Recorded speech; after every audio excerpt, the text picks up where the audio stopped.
Record. All right, thank you.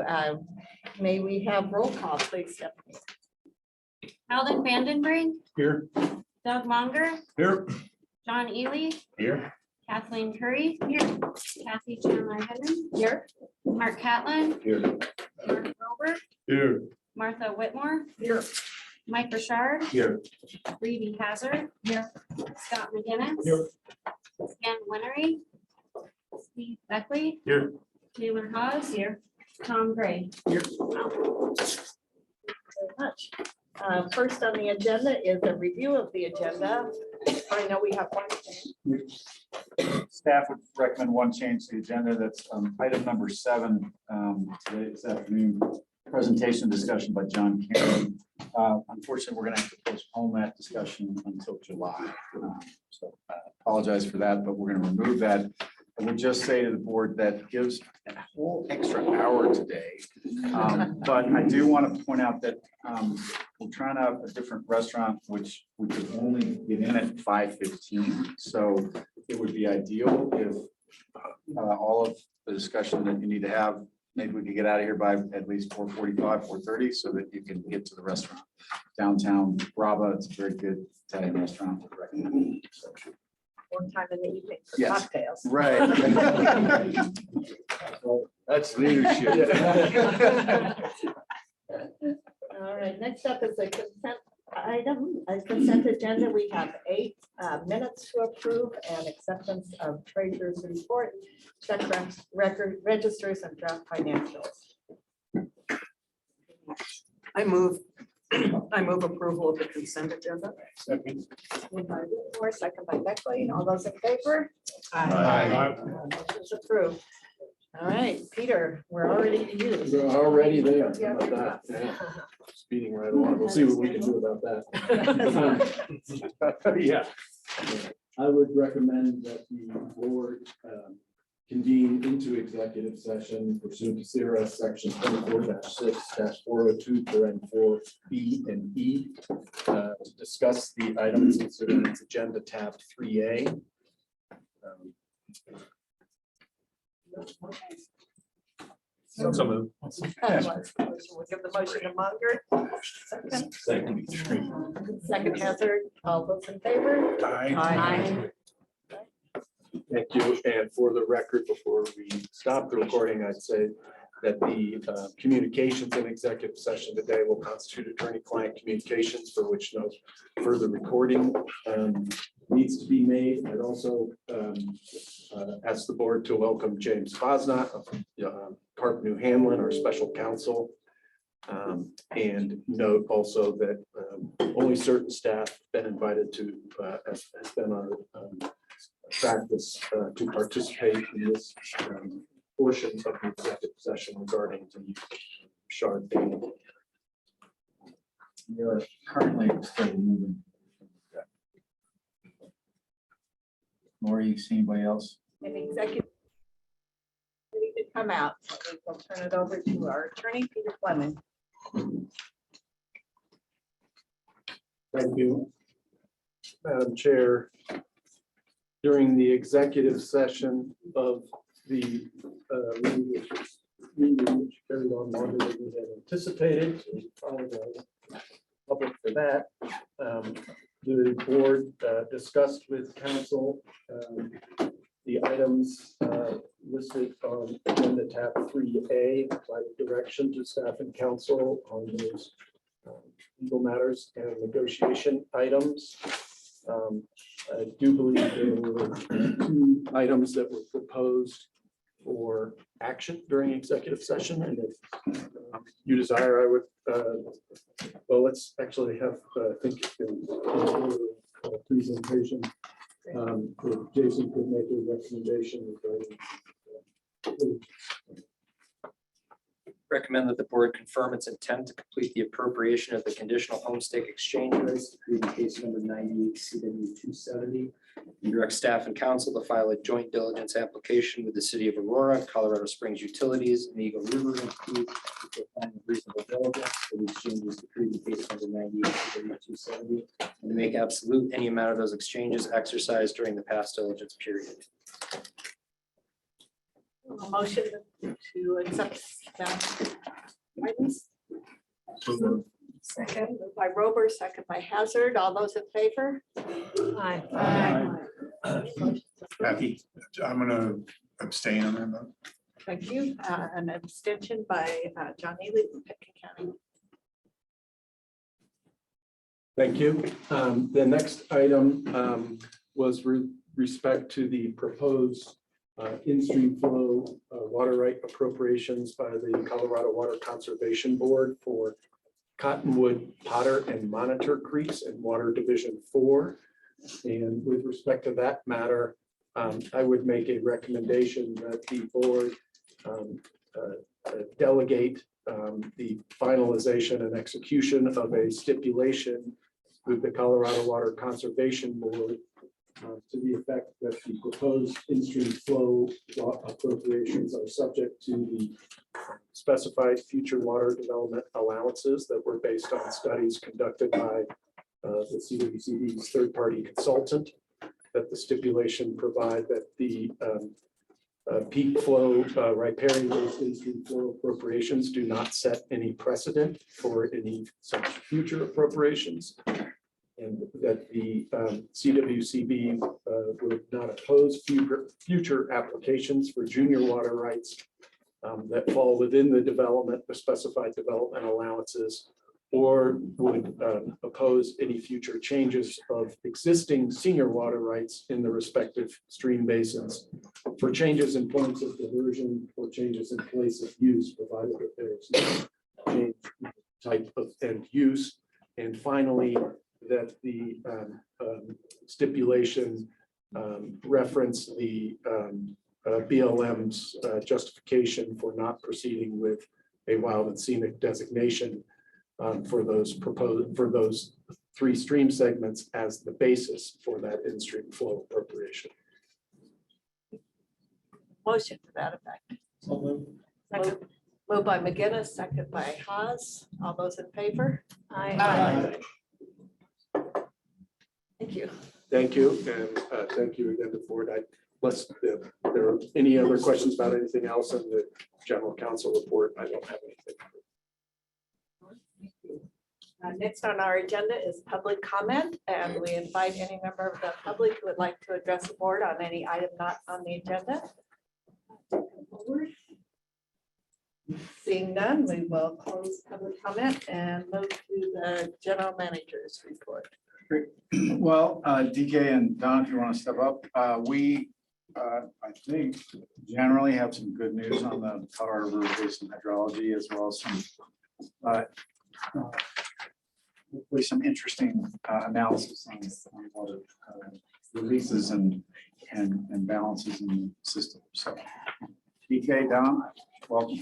All right, thank you. Good afternoon. Yeah, somebody just said, we have a better, more uplifting discussion to have with you today than we had last time. You know, honestly, this kind of came out, surprised a lot of people, water watchers this year. Is pretty impressive across the board for many reasons that we're going to. And I'm going to start with the regional picture and the headlines, as I normally do, and then Don will pick up and sort of talk about the more local issues in the state. But really, what this year can be summed up in, you know, from drought to flood. We went, and somebody mentioned this from the Colorado Climate Center. Colorado is one of the only places that you can have a conversation about water with drought and flood in the same sentence, and probably within 100 miles of one another. You know, it's extremely, excuse me, variable and extremely changeable.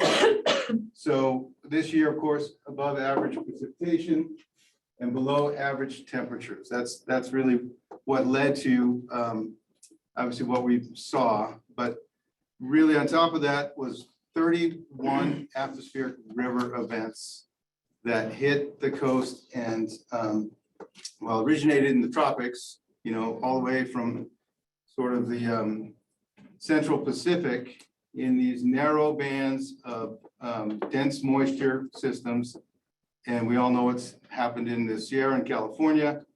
All this in the context of record-setting low reservoir levels at Lake Powell and Mead. So again, pretty shocking contrast there.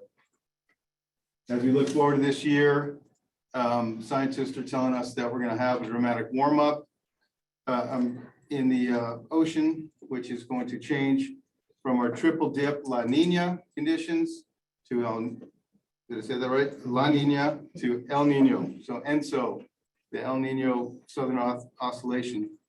And that means more energy in the atmosphere and could lead to more wet conditions in the south. That's typically what we see on an El Nino situation. Obviously, this year, La Nina didn't pan out because of these atmospheric rivers. So take that with a grain of salt, right?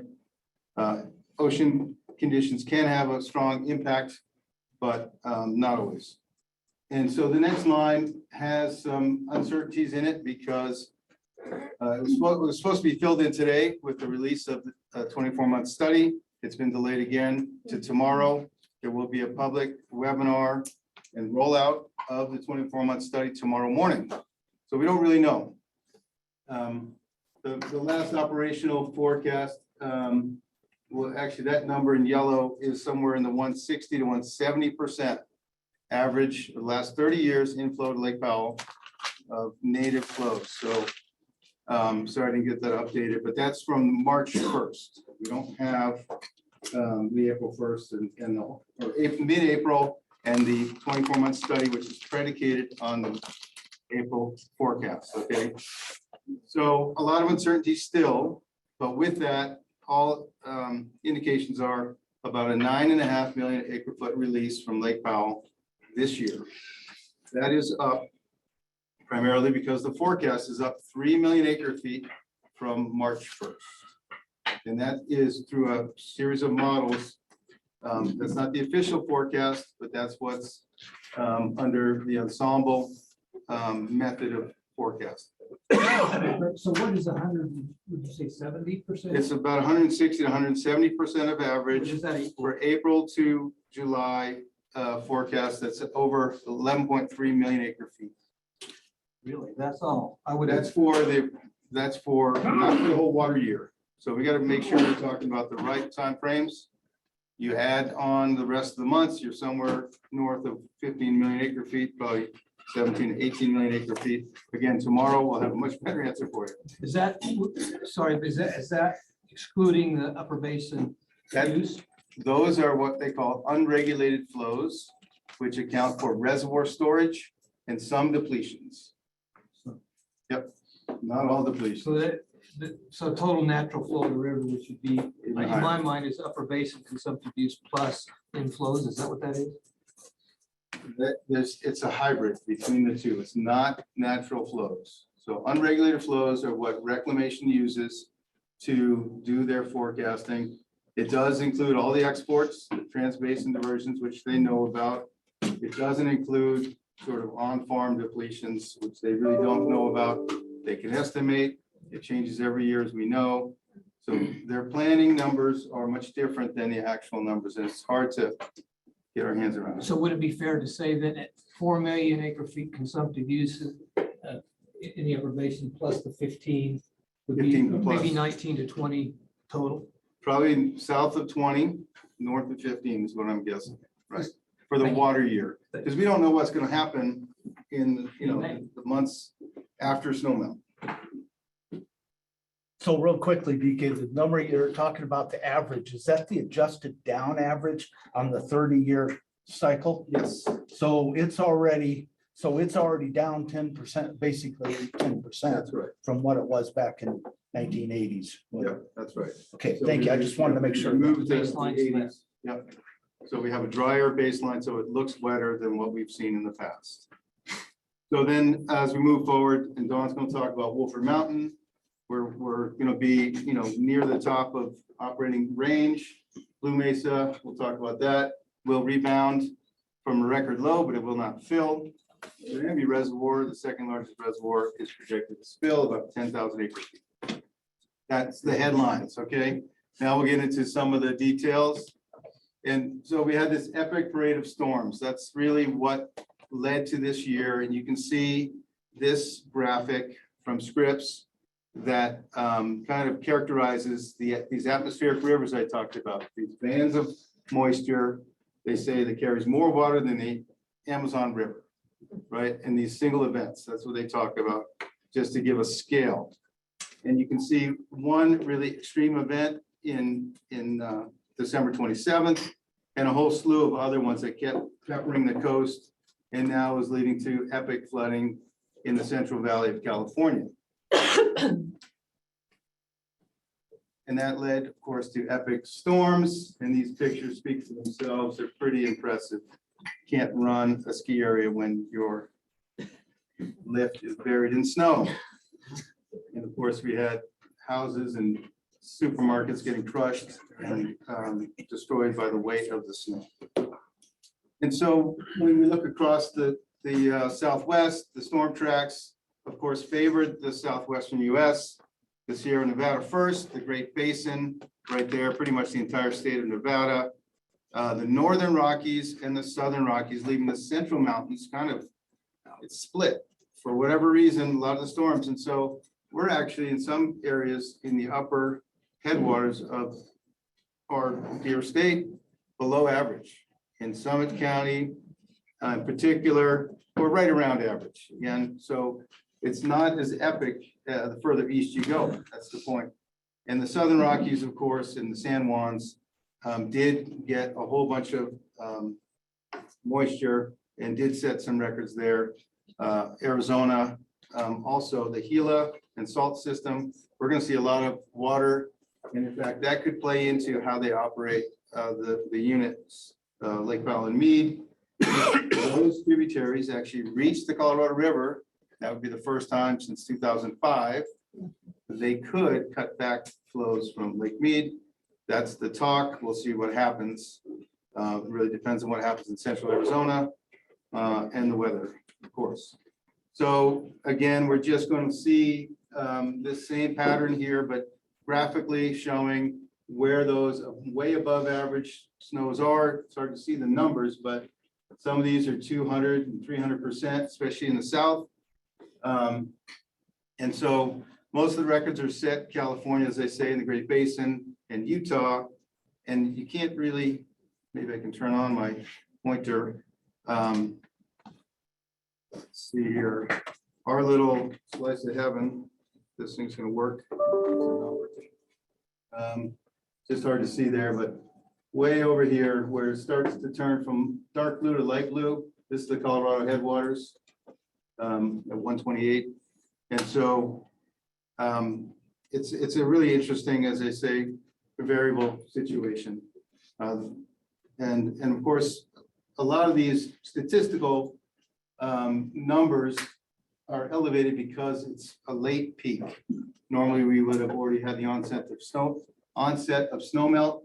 That's been delayed. So when you measure against what average conditions are, it looks even greater, right? So keep that in mind. These are a little misleading is what I'm trying to say, but it gives you the picture of where that moisture went and the impacts. And then thanks to our crack team here at the River District, Lindsay put this together. It shows sort of the condition of the original units of the CRSP, Colorado River Storage Project, and Lake Mead. And you can kind of see a lot of empty teacups. The bigger ones with Flaming Gorge, not so bad, but Blue Mesa at 36%. So really just showing the conditions around the basin of the really important big facilities being in recovery mode. And when you look at it graphically, and we've got a lot of graphs here. Hey, DK, I had some questions from folks. Can you go back to the last slide? Yeah. And I think some on the board have asked this question before, but can you explain why, if it's an attempt to balance these reservoirs, why is it so frequently that we lose? At least from the upper basin perception, you look at this and you see Meade at 6% fuller than Powell with more than 2 million acre feet more than what Powell has. It doesn't sound like we're balancing in a way that we understand balancing. So what is that? So you have to take into account the temporal issues. When they talk about balancing, they're balancing on a year-wide basis, a water year basis. And in fact, Lake Powell operates on a water year, whereas Lake Mead operates on a calendar year. That's part of it. These are, for Lake Powell, we're at the seasonal low. We're at 35, 22 here it shows, but we're actually about 35.19. This was the beginning of the month. Whereas Lake Mead operates differently. Their seasonal low is later in the season when they start lowering it down. We, in the upper basin, have more of a natural hydrograph, and we're releasing more in the summer. And so Lake Mead goes up. And so it's really just a matter of timing. The two reservoirs are roughly equal in volume in terms of active capacity, but there are some differences there too. And so I think that explains it, roughly speaking. It's really hard to do and to depict in real time versus what they're trying to do over a 12-month period. Any more discussion on that? And so again, I was just starting to say a lot of charts here. The shocking part about this one, Lake Powell, well below anything ever seen before in the record. That's why it's shown below the minimum. This is from the Colorado Climate Center that I stole from them. They provide these graphics. And this one's a confusing one. I'm gonna spend a little time. You've seen these over the years. Yeah. But this shows how the forecast evolves over time. The green line here is sort of the average. And if you had an average inflow, the blue line and the green line would be together. So when the blue line diverts from the green line, that's a good situation when you're up to the north of there. And again, this is the ensemble prediction. And 177 is from the April 1st. That's the number I should have put in that first slide. Okay. 177% of average. And you kind of just see how throughout the year, especially from February to April, that's when the real growth in snowpack in the forecast increased, right? And then you see a little melt off here in the last few days. And then we're expecting a little bit more moisture this week and into next week, believe it or not. So the snow melt accumulation season may not be over. So this is a big picture. As we move through, this one's also going to change tomorrow. But it shows the projected end of month elevations for Lake Powell. We used to really focus on the red line, which we've been living the minimum probable. That's when we have really dry conditions. The green or the blue is where we expect to be this year. Okay, we're over here. Again, my pointer is not very bright, but April at the low point, as I said, and we're going to put on, maybe up to 50 feet before we start coming down because of those increased releases. This doesn't reflect the 9.5 million acre feet. So take it with a grain of salt. That's why they have the cloud or the gray areas that are all the realm of possibilities. Okay, so my prediction is somewhere about that green line is where we're going to end up or thereabouts. Let's hope for the green line. The 3525 or 3500 is really what we use to talk about that power pool. Okay, we're well above it. This year is giving us several years of breathing room. You've heard that many times. Even in the worst traces, the 10%, or I'm sorry, the 90% exceedance when flows 90% of the time exceed that in the red line. We're not going to violate 3,500 according to this 24-month study for 2 years plus. When you look at Lake Mead, again, I can see people blazing over here. All I want you to do is look at the darker lines in the realm of possibilities. It's still not good for Lake Mead. We're still either flatline Lake Mead or declining. Okay, even with a good year. This is gonna change with the 9.5 put in as early as tomorrow. So sorry, we don't have the latest results for you. So this reflects a 7.0 release because that's what was. This was a 7.83 million release as of the March 2023 probable 24-month study. Okay, so I went through that fast again, knowing it's going to change, but the trends are the same. Lake Powell up a little bit, Lake Mead declining. So what happens when we project a 9.5 million acre foot release here? This large bar here, where my dot is 2023. You read that on the right-hand column, that's the annual release volume, 9.5, right here, right below 10. Last year was about 7 million acre feet. If we expect dry conditions to return to the system and we release 6 under a proposal, under the supplemental environmental impact statement for the next 2 years, sort of worst case scenario, the red line shows where we are for our 10-year running average, okay? And that just impinges right upon the 8.23 or 82 million over 10. That number is a magic number because it is the minimum objective release. It's above the 75 over 10, which is the purple line. So we have, again, some breathing room, but in 2 years, again, if dry conditions return and reclamation decides to go with the minimum possible release under the SEIS, we are pretty much the point of no return in terms of those violating the minimum objective release of 8.23 per year. Any questions or discussion? Hearing none.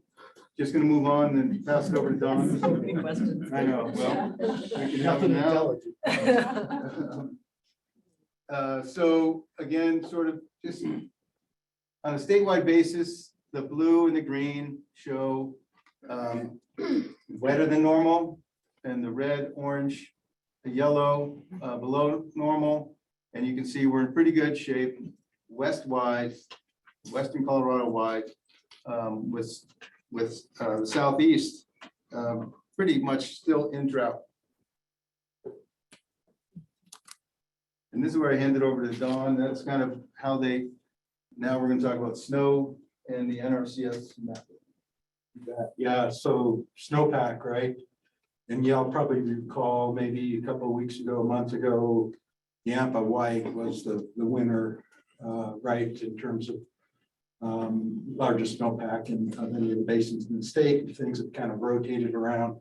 You know, the pattern here is similar to the previous slide in terms of precipitation. This is snowpack, but that rotation has occurred, and now San Miguel, Lourdes, and San Juan is the winner with the Gunnison really coming in strong. They, you know, apparently a lot of those atmospheric rivers track right through the San Juans and into the Gunnison Basin. Again, Arkansas having a difficult time at 80% of average. South Platte right at 100. This was yesterday's, I believe, snowpack NRCS publication, and we're at 127% of average throughout our Colorado River Basin within the state. Locally, you can pick your local spot here.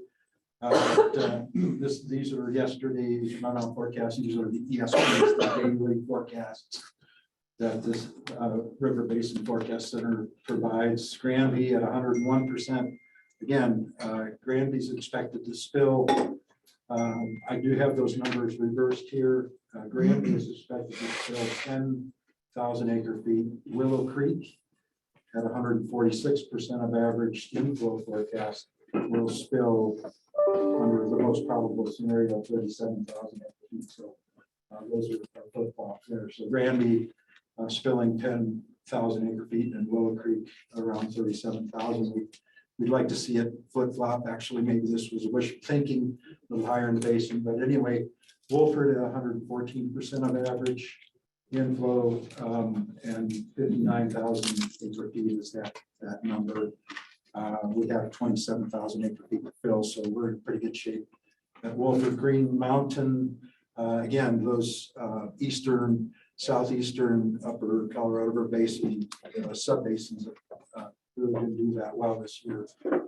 Green Mountain inflow forecast is 85% of average expected to physically fill. And Dillon above at 82% also expected to fill this year. Rudeye at 92% of average inflow, again expected to fill. The only reservoir that may not fill this year is Williams Fork. Williams Fork Reservoir. Roaring Fork at 122% of average, Camden 119%. Elkhead really saw quite a bit of snow, continuing cool and wet conditions, which again, as DK said, will continue again through this week and in the next at 215% of average. That's 153,000 acre feet into Elkhead. We have 7,000 acre feet, 5,000 acre feet now to fill, so we're going to still be there.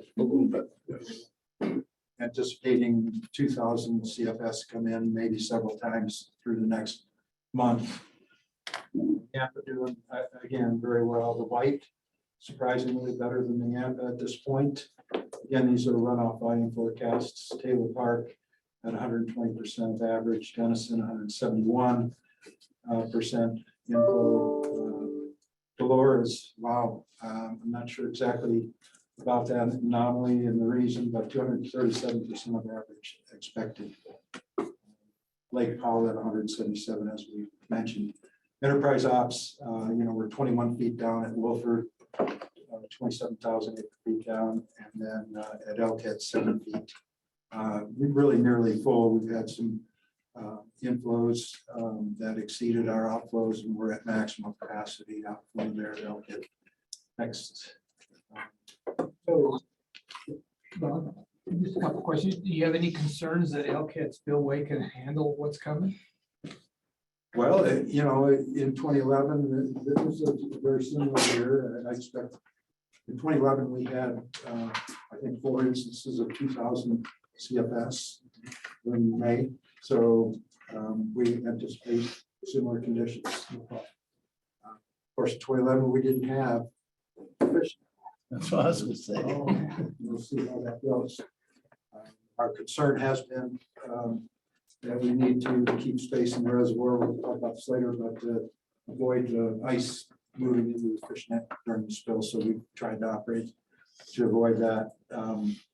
So is that helpful? Yeah, and then just a question, with 170% in the Gunnison, I would have thought that Blue Mesa would gain a lot more than what's being predicted. Yeah, we'll talk about that a little bit towards the end, but it has to do with the release schedule. So modeled snow here. They tease this out with precipitation and temperature, right? They build a snow model. They calibrate it with previous year SNOTEL. So this is not SNOTEL data. It's a model snowpack, and then the water supplies. Hard to see, but they're in triangles. But the color legend is the same for the water supply. We just talked about water supply, so keep in mind those numbers. Again, you can see the Blue and the Eagle river basins. To a certain extent, Fraser were less impacted by these storms that keep continuing to go through the area. And looking over at the Virgin, which is on the left to the west there, that the snowpack again is very robust over there with water supply forecasts in the 200 to 300% range. Just really incredible throughout the basin. Next slide. And this is an interesting one, something that we haven't looked at all much. Model dust. Okay, so the Basin River Forecast Center provides this product. The red means that in the model, they actually increase the temperatures and melt snow quicker due to this layer of snow. So it's a sort of facsimile for, the impact of this layer of dust on the snow, which of course speeds up the runoff, the melting process. So they increase the temperature in the model to emulate that. So it's very widespread. These reds, 5 to 10 degrees is what they have to tweak the model's temperatures in order to what they perceive to be actually runoff results. So we're kind of delving into this to keep it. They have this, but Yeah, I mean, essentially we had a really good year, dust-free year until about 10 days ago, I believe. And we had a severe event, with more dust on the landscape than typically in this entire season, one event. And it unfortunately ended up right on the top of the snowpack, which is pretty much where the worst place to have it. It acts as a blanket or a magnifying glass, depending on how you want to think of it. And as Don said, and others have studied, it could now increase the snow melt by up to 4 to 6 weeks. In other words, the snowpack that we've got, the beautiful water supply could come off 4 to 6 weeks faster than it otherwise would under a clean situation. It's unclear whether that can lead to a more efficient runoff or a more loss and sublimation. It's really the worst kind of combination of factors that we could have thought about. The good news, maybe if there is some, is we were able to acquire, and I'm going to talk about this in a next or future agenda topic today, Airborne Snow Observatory, where we got direct observations of the snowpack. These are modeled, not observed reflectivity of the snow based on the dust, and it's not a good result. And this is in the Roaring Fork in particular. This is the way, as Don said, they use it as a surrogate in the model to, the warm up is a surrogate to reflect the influence of the dust. So more to come on that, a lot of uncertainty and a lot of concern. And you can kind of see it missed the Roan Plateau and some of the areas right around us here in Glenwood. If that's a glimmer of hope, but pretty much you can see it was a very widespread event and may really change the forecast and interject additional uncertainty. Yep, so a couple of snow towel slides. I know you guys see these all the time. But this particular one is the Yampa. You can see how close we are to 2011 here. The dark blue being this year and light blue being 2011. And then average, and then these other a suite of 3 years, 21, 20, and 2002, the driest, the gold. So the Yampa is doing great. Next slide. Just one more of these critters. This is the Dolores River, and it, again, for some reason, there was a magnet for snow and storm tracks, and so we're way up at 216% of the median for this date, and 263%. Peak runoff forecast. So these are hand grenades, right? Again, the Basin River Forecast Center provides a tool to estimate these peak flows out a month or two. We'll start in I think February and March and April. I think is the last peak runoff forecast. It may be a mid-month here, but that's here at 10,000. And then these light gray numbers, these are percent of flood. So the numbers over 100% are flood events potentially. Again, these are estimates of the coming peaks.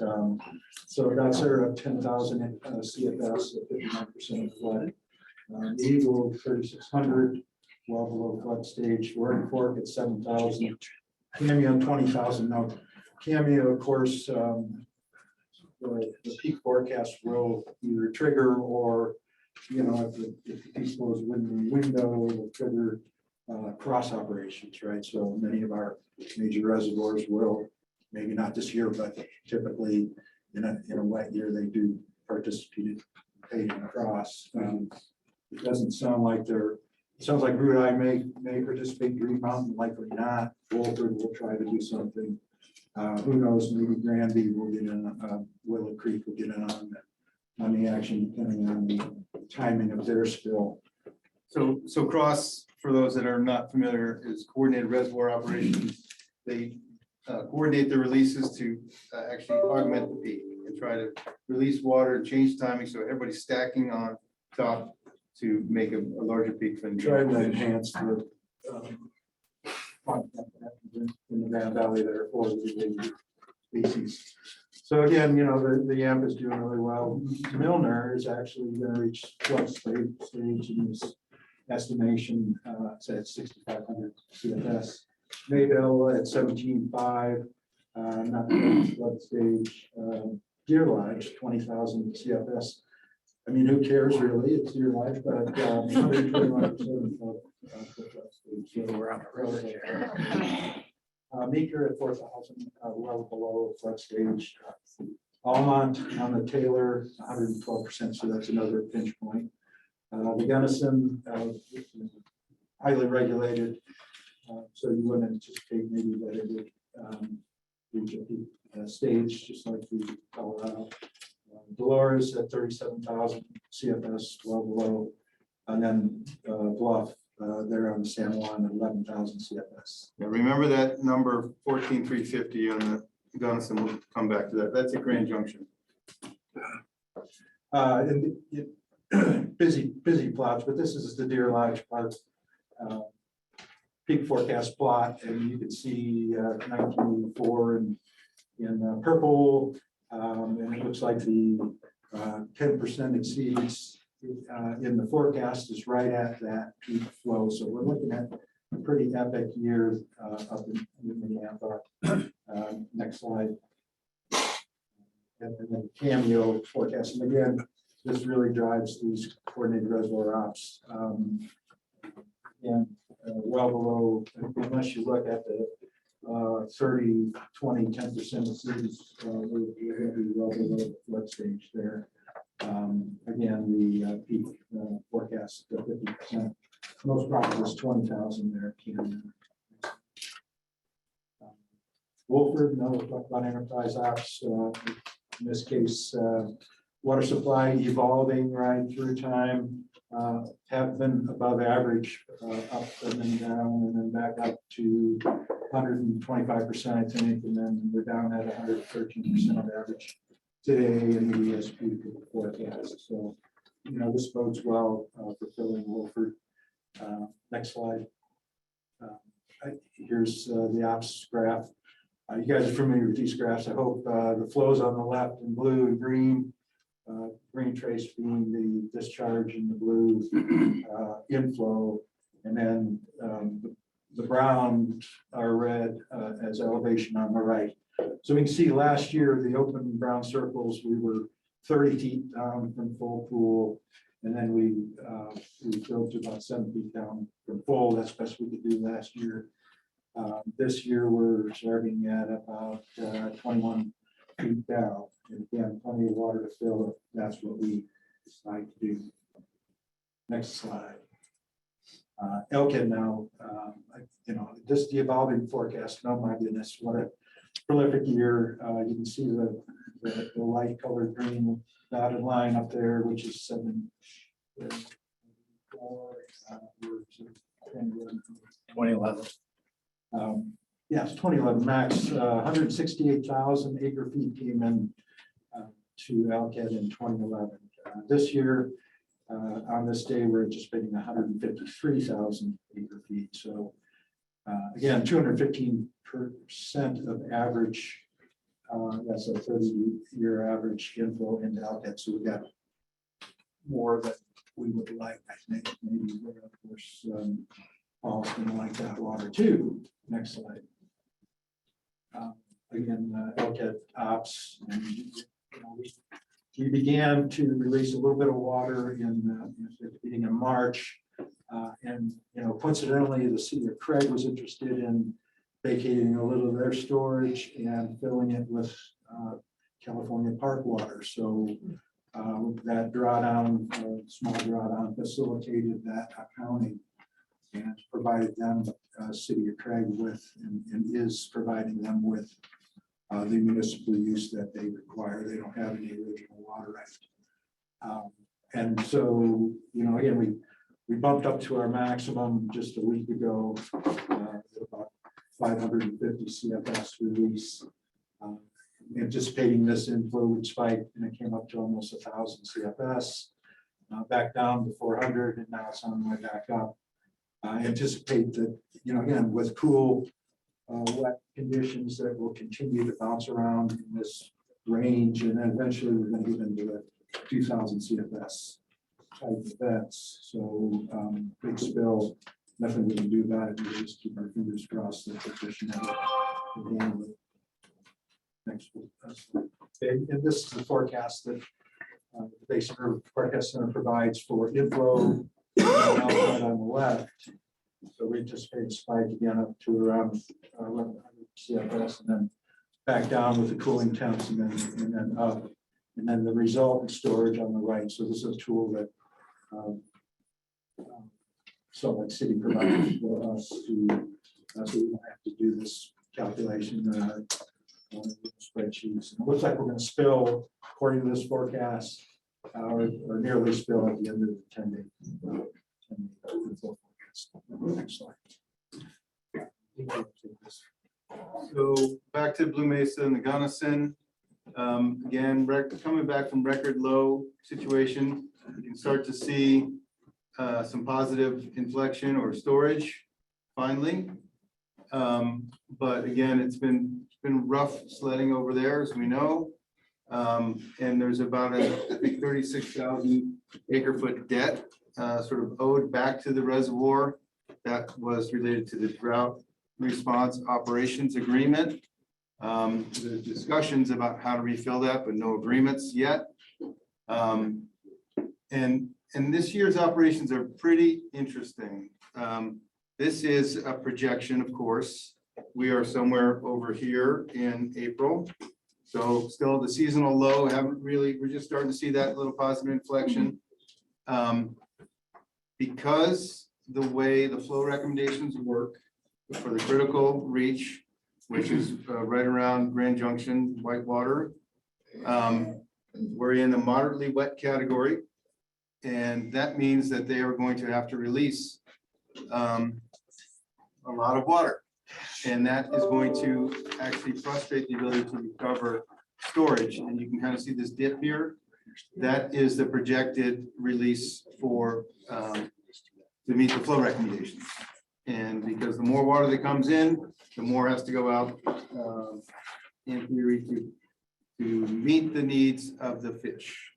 So right now, the maximum fill with the projection, and this is all going to be discussed on Thursday. There's a meeting, Reclamation leads for the stakeholders and interested parties.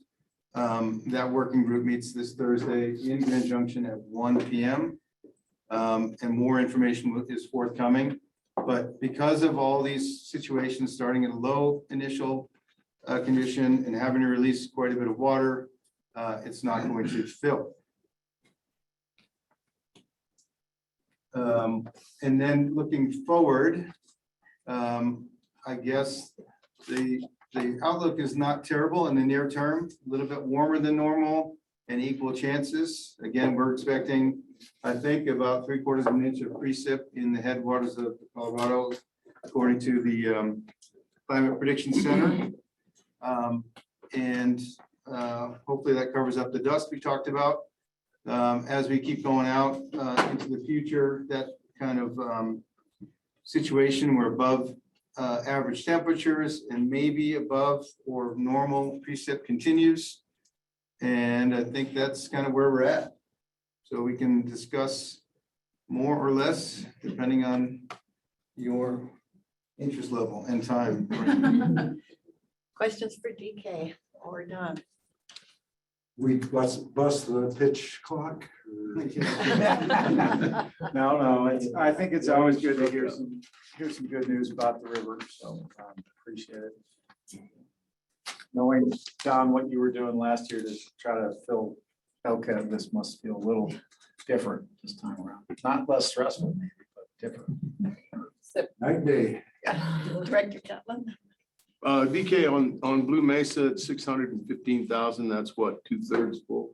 Yeah, about 60, 65%. How many feet down? I have to go back to the chart, which I could. That's do. okay, I didn't see it up there, so I wondered. I'm looking over to Raquel, maybe she's got the number, but It's like, it's around 150, 140 down. right now. And what's it down now? Oh, right now it is 450. Oh, wow. Great. Not Can't be getting right. down from full. That can't be right. No, that can't be. So full is, About volumes. This plot here. I think we're at between 75-20 and 74. So, yeah, 120. 20 feet from full. We are at 120 now, Oh, or that we would be will the peak, yep, That's That's moving back to the road. right? 75-19. we're at 71 right now. From Yeah. full. Feet down. These figures are from reclamation, so if the narrates on our.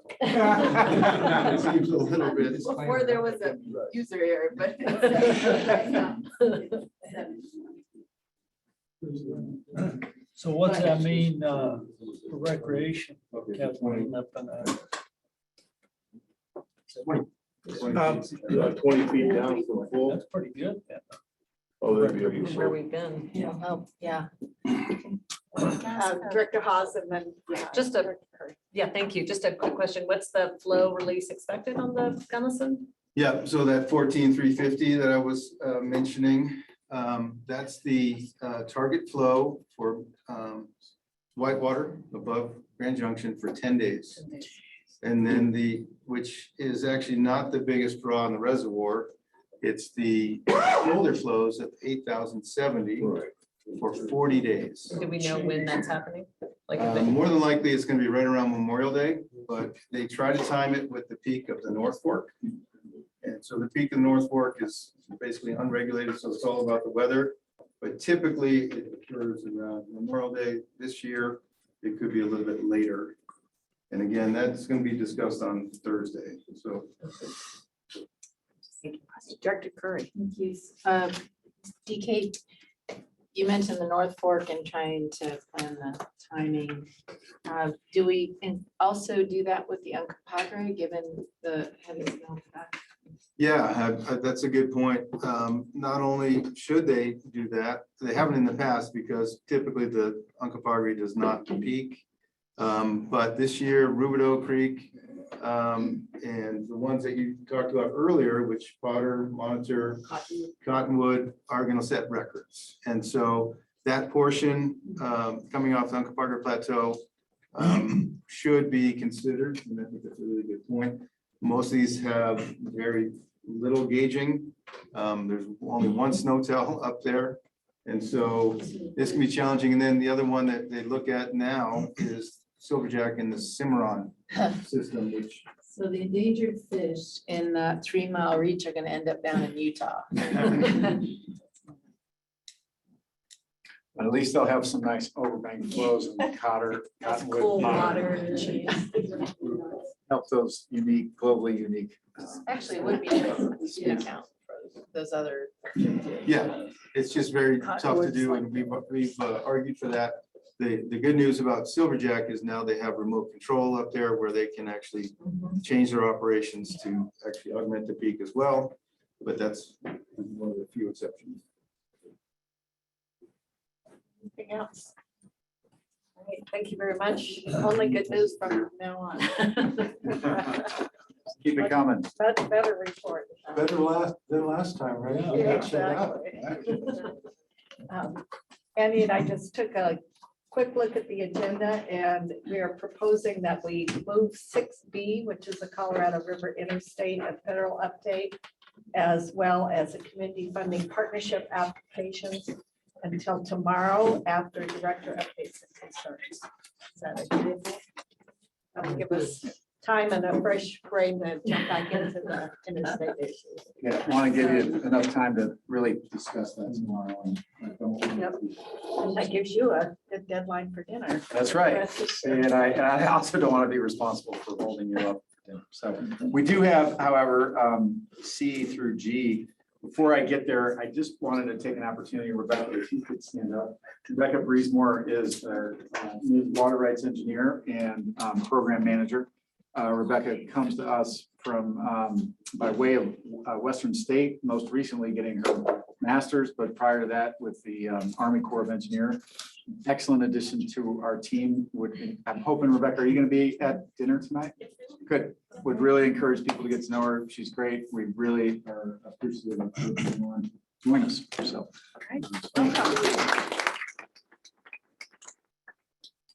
She comes back tomorrow. Assuming she's better, assuming you all haven't scared her away. I wanted to just switch right into the proposed change to employee home ownership program. Miss Audrey Turner, our Chief of Operations, is going to handle this along with me, but we'll let Audrey lead. Sure. Okay, well, I will try to be quick. I think that this is a timely discussion, given our discussion in January about staffing, and one of the questions or concerns that came up was about, the employees or new employees' ability to secure housing in our area. And so I'm bringing this employee home ownership program back to the board. We last reviewed this 2 years ago when we modified the interest rate. So a little bit of background, the board adopted this employee home ownership program in 2008 in response to kind of the expensive housing and just utilizing this as a recruitment and retention tool. So essentially it was a $50,000 loan that could be used for up to 20% of the purchase price at the time. It's a 15-year loan with forgiveness provisions of 20% of the balance every 5 years of the loan anniversary. So this, when we made the change to the interest rate, which before was just a set 4% interest rate, we modified that to be prime less 1%. And where we were 2 years ago was a lot different than where we are today with interest rate, with prime sitting at 8% right now. So the interest rate has a floor of 2% and a cap of 5%. And the board asked us at the time to come back in 2 years to review. So we took this opportunity, we reviewed the interest rate, and we also decided to look at the loan amount as well. In that review, we feel like the interest rate is still appropriate, even at a cap of 5%. We feel that that is still fair, given that prime is 8%. So we're not recommending any modifications to the loan or the interest rate provision. But I am asking today for you to consider an increase in the loan amount. So Ian was able to obtain sales history from Garfield County over the last, well, they provided it back in through the 90s, but we looked at it from 2008 to today. And we were looking at the increase in the housing and sale price purchase, or the sale price from that time. We decided to, so I guess in 2008, when we did this program, the 50% or 50,000 loan amount was about 13.2% of the price. And so when we looked at sales prices, we decided to exclude the town of Carbondale when we were looking at that percentage, because Carbondale, especially in the last 2 years, had an extraordinary increase in the sales price. It was 115% increase in sales price from 2020 to 2022. So things are a little bit, I mean, there has been large increases in the rest of the towns, but Carbondale in particular is extraordinary. So in trying to remain consistent with kind of that 13% of sales price and the loan amount, we're recommending that the board consider increasing that amount to a $75,000 loan. We did also talk to some potential eligible employees in this loan amount as well, because as Director Munger brought up, with the forgiveness provision, it is a taxable event treated as wages for an employee when that forgiveness is granted. So with a larger loan amount, that forgiveness event does have a larger tax increase for an employee at that time. But we still think that this additional loan amount will help employees get into the market where it's otherwise pretty tough. And if I could. Sure. If I could just say a couple of things. One, I would say, we've had a number of employees utilize this. It is 12, sorry. It has been really useful in helping retain employees as well as attract employees. You'll recall your strategic plan that encourages us to develop programs like this so that we do that. And the other part is we've never had a default on any of our loans. There was a period of time where interest rates were so low that our loans that we were charging were the best return on the district's money. Not where we want to make our money, but at today's interest rates, the program makes a lot of sense. So. Dr. McGinnis. What are the, so it's 20% of the loan or the 75,000, whichever's less or whichever's more? Whichever's less. Okay. Although 75,000, it won't really get you to 20% of the purchase price in most areas. Right. Well, and the important thing is, I think it's important to do this. I think it's good incentive, but I also want to remind our employees that at least in Mesa County, I would guess, this is just a guess, 90% of the employees in Mesa County outside of government don't have a program like this. Most businesses in Mesa County can't afford it. And so I hope our employees appreciate when you put it with the pay package. I think we're a pretty attractive employer, especially, and I think with the management we've got. So we should be proud of what we're able to do. And we should also keep in mind that the people that provide us with our funds, the majority of them don't get this opportunity. And so tell me when after every 5 years, you get what forgiven? 20% of the loan amount you get forgiven. Okay.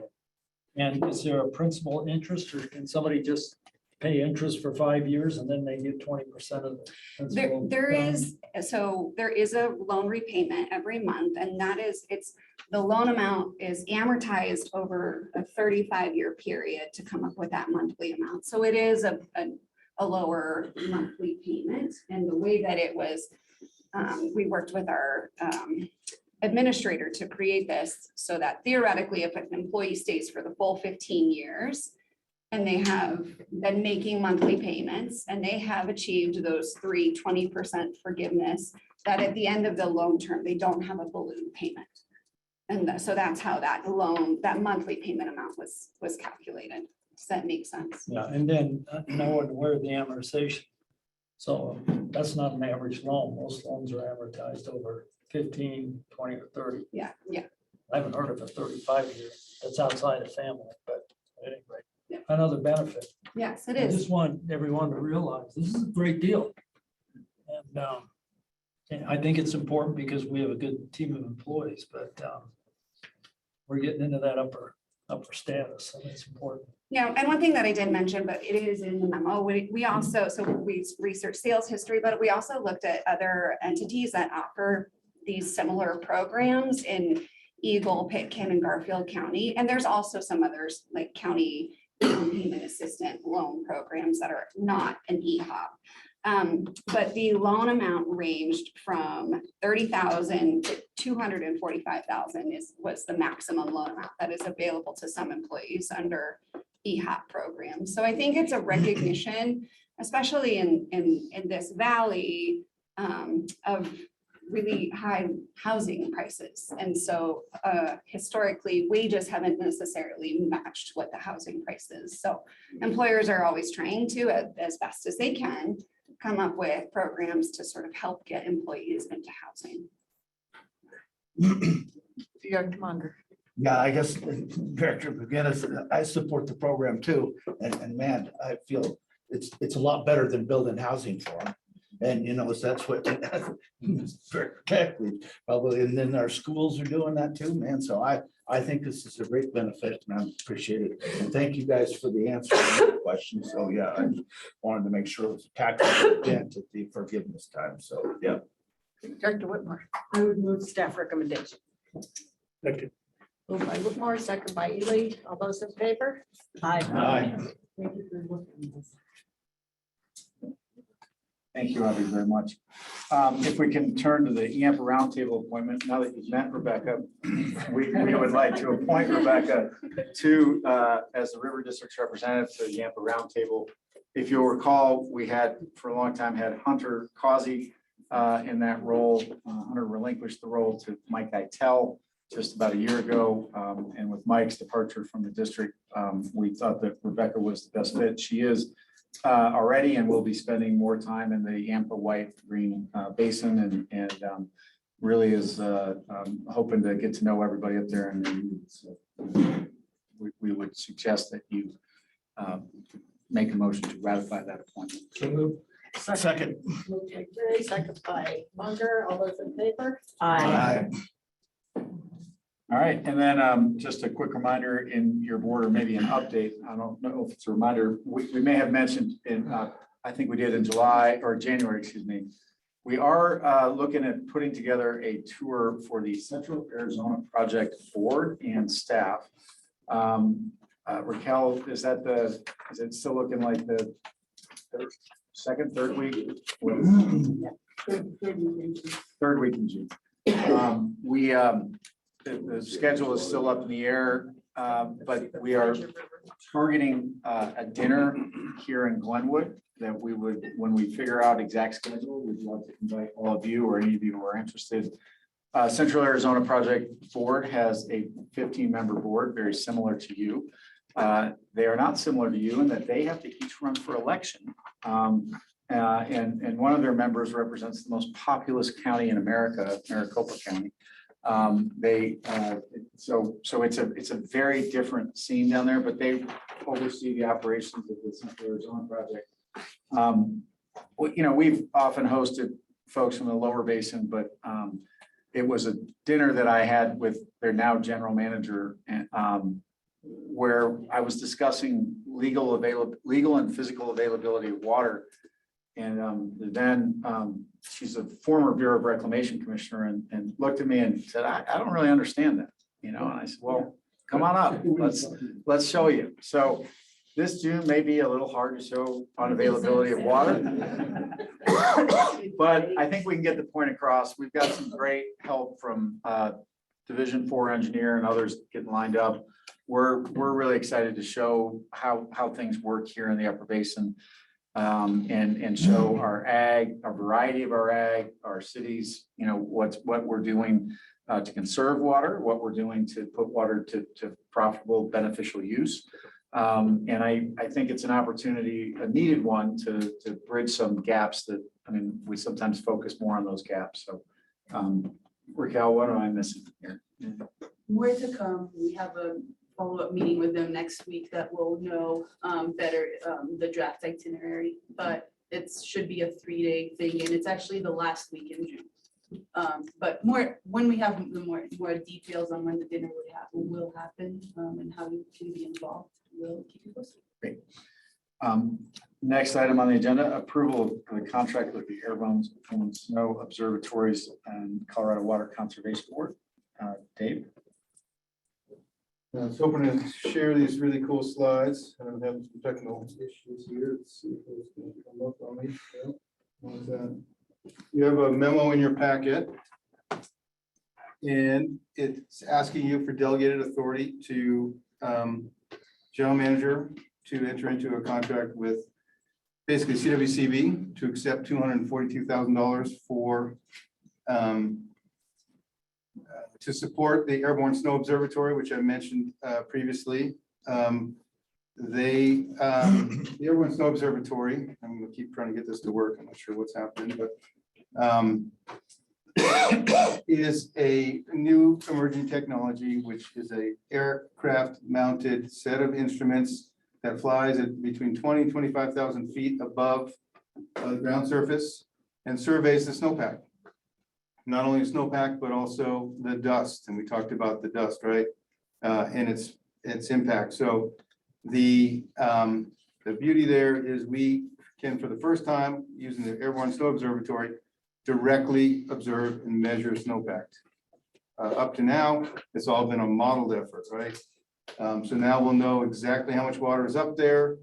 And by building this database over hopefully a period of time, there we go, will allow us much better understanding of the dynamics of snow and minimize the uncertainty associated with water supply forecasting. So I've seen a lot of nodding heads. So you've seen this, you've heard about it probably. The state is active and they are managing it right now. And the idea is to have a statewide program cover all snow sheds in the state. What we find ourselves in the midst of is the Colorado River Basin Roundtable applied for the funds, and they're looking for a fiscal agent. That'd be us. The monies would come to us, and then we would contract with ASO. And what they do, again, just going to show you some really quick slides. Just recently, for the first time, I mentioned they were able to get snowpack survey done here in the Roaring Fork.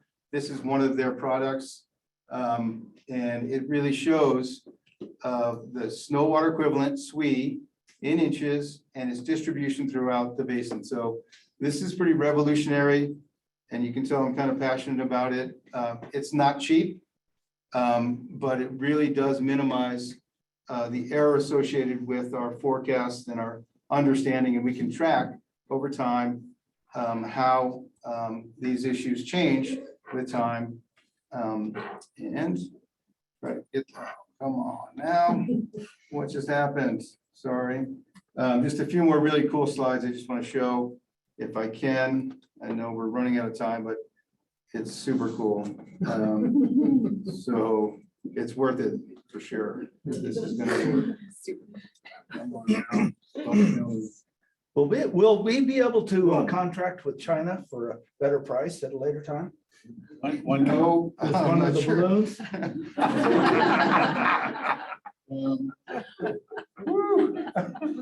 Sure. This should be very familiar. Vista here. Normally you see this in a photograph, the most photographed place in Colorado, the Maroon Bells. And you can see the snow depth shown again as of this last week, where the snow is and where it isn't. In blue, heavy amounts of snow, greater than 3 meters of snow depth, right? So really important way to see what is happening in very high resolution. And again, I'm hoping this is going to behave.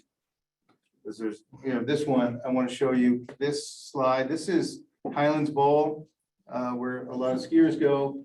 This little area here is a snow slide. And you can see exactly what happened. It went all the way down to the ground, showing red where there's no snow and where it accumulates.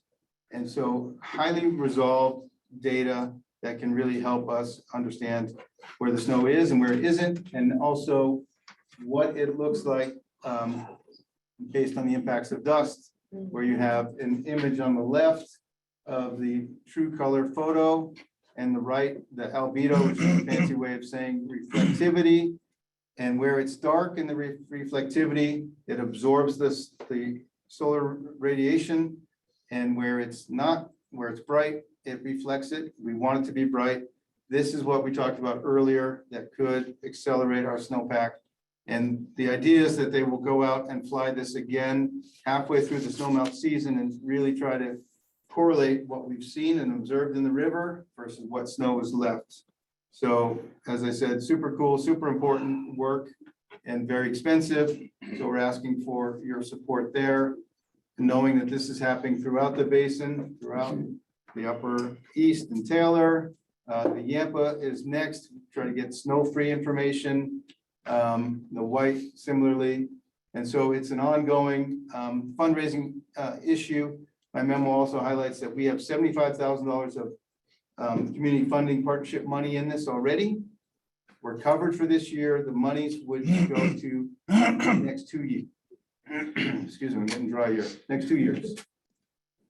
So just to be clear, Dave is asking, our Director of Science, in case you can't tell by his excitement here, is asking for approval for a contract both with the CWCB, for me to enter into that contract with our legal counsel's approval, and for a contract with Airborne Snow Observatories, Inc. To expend those funds from the CWCB. We do charge a 3% administrative fee because it does cost us to have our folks administer these contracts. That's the request. It's really 2 contracts. One motion would do, right, Dave? Move to establish. No, I Moved by have a Director question. Hawes. So the program as a whole, do we have other participants and, or So here, what we're just, percentage of the burden do we carry? so right now, I'm not sure how you want to characterize burden. Our 75,000 for this year, as an example, represents about half or 40% for this year. Going forward, we're not talking about any river district resources. We're talking about state resources and managing those, so staff time. And so obviously that burden would go much further down in terms of monetary. Keep in mind, the state is trying to do this throughout the up and down the divide. And so that burden is shifting, and I will be coming back to you later. We're going after some federal funds. The grant is due next month, and we're going to ask for about $1 million of federal funds to support this program going forward. So that's some probably more detail that you're asking about. Well, I think it's important to note, Director McGinnis, the present motion is not anything to do with our funds or passing state funds from the CWCB through us to Airborne Snow Observatory at the request of the Colorado Basin Roundtable, because we can act as a fiscal agent. We have previously, this board has previously approved a community funding partnership program expenditure of 75,000 to help kick this off. But we are doing exactly what we represented, which is trying to get state and federal money leveraged by that expenditure of community funding partnership funds. All right, we have a motion on the floor by Director Hawes. Do I have a second? Second. Second by Director Bouchard. All those in favor? Aye. Thanks, DK. Thank you. Look forward to more pictures. Raquel, you have any cool pictures? Requested by- Raquel, come on up. We have a request to approve a contract with Bishop Brogging and Associates from Raquel. Yes, so this is in regards to the Upper Colorado Wild and Scenic stakeholder group that we've been involved in for several years. The group is in existence since 2007, and so we've been involved in this process since then. And BBA has provided technical services for us for the last several years, actually since. But anyhow, for a few years, and they've been involved in the stakeholder group process since 2008. And we are requesting that the board authorize the general manager to enter in a 2-year contract not to exceed $43,200 or $43,250 with BBA for technical support.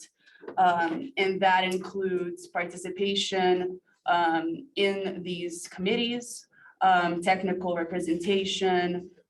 They've been really involved in channel maintenance flow work group, and have also provided technical analysis as needed.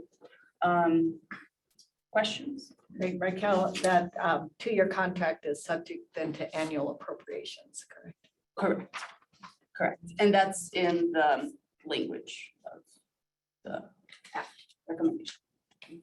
Director Monson. So quickly, Andy or Amy or somebody, how do we decide whether this shouldn't go into the community funding partnership?